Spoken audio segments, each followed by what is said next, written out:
Shalom saudara-saudaraku, kembali pada hari ini saya mengajak saudara untuk mendengarkan firman Tuhan dari Efesus 4. Saya bacakan dari ayat 20 bagian B sampai 32 yang demikian.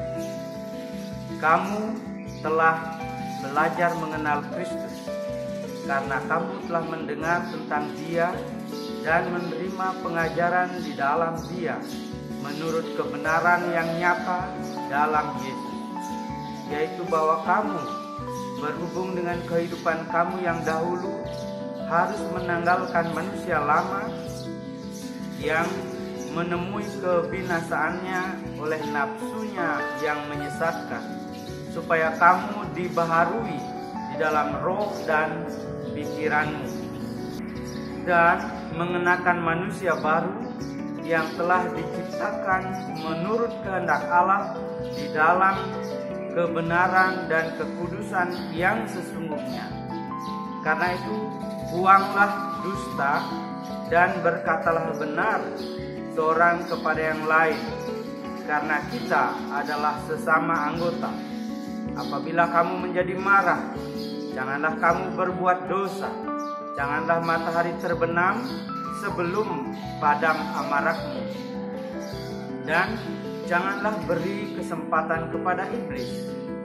Orang yang mencuri, janganlah ia mencuri lagi, tetapi baiklah ia bekerja keras dan melakukan pekerjaan yang baik dengan tangannya sendiri, supaya ia dapat membagikan sesuatu kepada orang yang berkekurangan. Janganlah ada perkataan kotor keluar dari mulutmu, tetapi pakailah perkataan yang baik untuk membangun di mana perlu, supaya mereka yang mendengarnya beroleh kasih karunia. Dan janganlah kamu mendukakan Roh Kudus Allah yang telah memeteraikan kamu menjelang hari penyelamatan. Segala kepahitan, kegeraman, kemarahan, pertikaian, dan fitnah hendaklah dibuang dari antara kamu. Demikian pula segala kejahatan. Tetapi hendaklah kamu ramah seorang terhadap yang lain, penuh kasih mesra dan saling mengampuni, sebagaimana Allah di dalam Kristus telah mengampuni kamu. Demikian pembacaan kita, saudaraku. Berbahagia saudara yang mendengar, merenungkan, dan melakukan firman Tuhan ini dalam hidup sehari-hari. Haleluya. Saudaraku, di bawah terang ayat pembimbing, yakni Yeremia 17 ayat 14 yang bunyinya, sembuhkanlah aku, ya Tuhan, maka aku akan sembuh. Selamatkanlah aku, maka aku akan selamat. Kita diajak merenungkan Efesus 4 ayat 20 bagian B sampai ayat 32 tadi. Perenungan kita akan firman Tuhan hari ini saya beri judul, kenakanlah seragam baru. Saya ulangi, kenakanlah seragam baru. Saudaraku yang dikasihi Tuhan, kembali saya mengajak kita mengingat ayat minggu kita dari Yeremia 17 ayat 14. Sembuhkanlah aku, ya Tuhan, maka aku akan sembuh. Selamatkanlah aku, maka aku akan selamat. Adalah awal dari doa Nabi Yeremia kepada Tuhan di dalam menghadapi bangsa Israel yang hidup dalam dosa. Yeremia 17 ayat 1, Tuhan berkata, hai bangsa Yehuda, dosamu telah terukir pada hatimu dan pada semua sudut mesbah-mesbahmu dengan pena besi yang bermata pena dari intan. dan seterusnya. Lalu di ayat 5 dan 6 Tuhan berkata, apabila orang meninggalkan aku, Tuhannya, dan berharap kepada manusia serta bersandar pada kekuatannya, maka aku akan menghukum dia. Ia seperti tanaman yang tumbuh di padang, di tanah tandus, sunyi sepi dan bergaram. Tak pernah ia mengalami kebaikan. Karena tahu hal itu, maka Yeremia berteriak minta tolong kepada Tuhan agar membela dan melindunginya. Bangsa Israel yang hidup dalam dosa membuat Yeremia merasa sakit, bahkan menuju celaka. Hidup dalam dosa adalah bagaikan mengenakan pakaian yang lama yang akan menimbulkan gatal-gatal dan bahkan sakit penyakit. Pernahkah saudara mencoba setelah mandi pagi misalnya mengenakan pakaian yang bekas dipakai sejak kemarin? Saudaraku, saya pernah mengalami mencoba memakai kembali eman-eman baru dipakai semalam. Rasanya belum kotor, jadi coba dipakai lagi. Tetapi apa yang terjadi? Ternyata sebentar saja sudah terasa gatal-gatal, mengganggu konsentrasi, pekerjaan tidak fokus, jadi tidak nyaman banget. Akhirnya pilihannya adalah ganti, pakai yang baru. Saudaraku yang dikasihi Tuhan, dalam pembacaan Alkitab hari ini firman Tuhan, Paulus menasihatkan agar kita mengenakan manusia baru. Jadi Paulus mengkategorikan ada manusia yang lama, ada manusia baru. Manusia lama adalah manusia yang hidup di dalam dosa atau kejahatan yang mengikuti keinginan sendiri. Itu bagaikan mengenakan pakaian bekas yang sudah dipakai di hari kemarin dan yang lalu-lalu yang telah kotor. Apa yang mengotorinya? Adalah kehidupan dalam dosa, yang antara lain disebutkan oleh Paulus adalah dusta.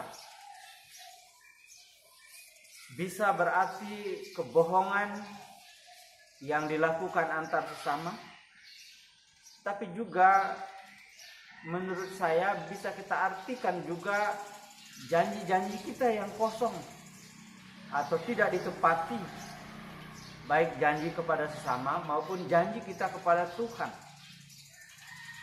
Janji kita untuk setia dalam persekutuan, janji kita untuk ambil bagian dalam bersaksi dan melayani.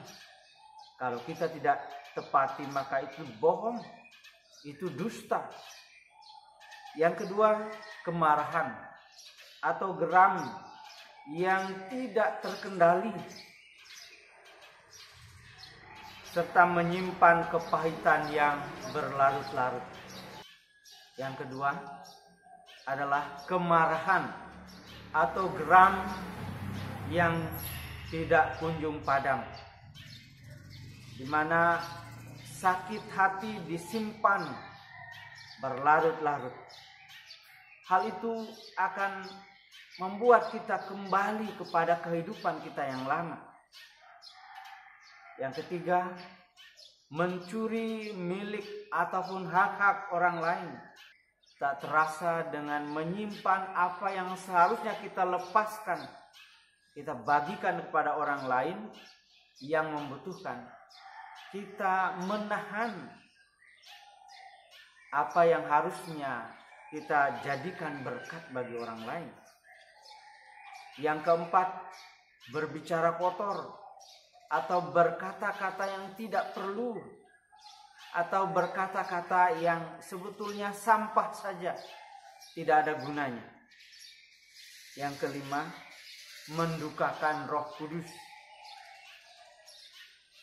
Misalnya dengan mengabaikan kehadirannya di dalam hidup kita. Saudaraku, semua itu adalah manusia lama. Atau kalau diandaikan dalam berpakaian, itu seragam yang lama. Yang sebetulnya adalah rancangan kecelakaan dari iblis. Rancangan yang membawa kita kepada kebinasaan. Dalam keyakinan orang Yahudi, sakit, penyakit, dan celaka dialami oleh manusia sebagai kutukan atas perbuatan jahat atau dosa, entah yang dilakukan secara pribadi maupun dilakukan oleh orang tua atau nenek moyang. Misalnya dengan penyembahan berhala. Karena itu dalam berbagai kisah penyembuhan oleh Tuhan Yesus, terlebih dahulu Tuhan Yesus mengampuni, menyatakan pengampunan atas dosa-dosa yang dilakukan oleh orang yang sakit itu. Saudaraku, manusia tidak mungkin menyelamatkan diri sendiri dari dosa. Karena itu Yeremia mengajak kita berdoa, sembuhkanlah aku ya Tuhan, maka aku akan sembuh. Selamatkanlah aku, maka aku akan selamat. Ia mengingatkan kita bahwa kita tidak mempunyai kuasa di luar Tuhan untuk mendapatkan kesembuhan dari akar segala sakit penyakit kita, yakni dosa atau pelanggaran-pelanggaran yang kita buat dengan berbagai jenis dan modelnya di dalam kehidupan kita. Dan jawaban Tuhan terhadap doa kita, terjadilah sesuai dengan imanmu. Tanda bahwa kita adalah orang beriman adalah bahwa kita mengenakan manusia baru. Seperti kita memakai seragam kita yang baru. Yakni pakaian orang percaya. Seragam yang mana? Efesus 4 ayat 24. Hendaklah kalian hidup sebagai manusia baru yang diciptakan menurut pola Allah, yaitu dengan perhiasan tabiat. Yang pertama, benar. Yang kedua, lurus. Yang ketiga, suci. Dan ayat 32 Paulus menambahkan, hendaklah kalian, ini yang keempat, baik hati. Yang kelima, memiliki belas kasihan seorang terhadap yang lain. Dan yang keenam, saling mengampuni. Sama seperti Allah mengampuni kita melalui Tuhan Yesus Kristus. Saudara, dalam beberapa hari yang lalu ada 2 pasang pengantin yang saya nikahkan.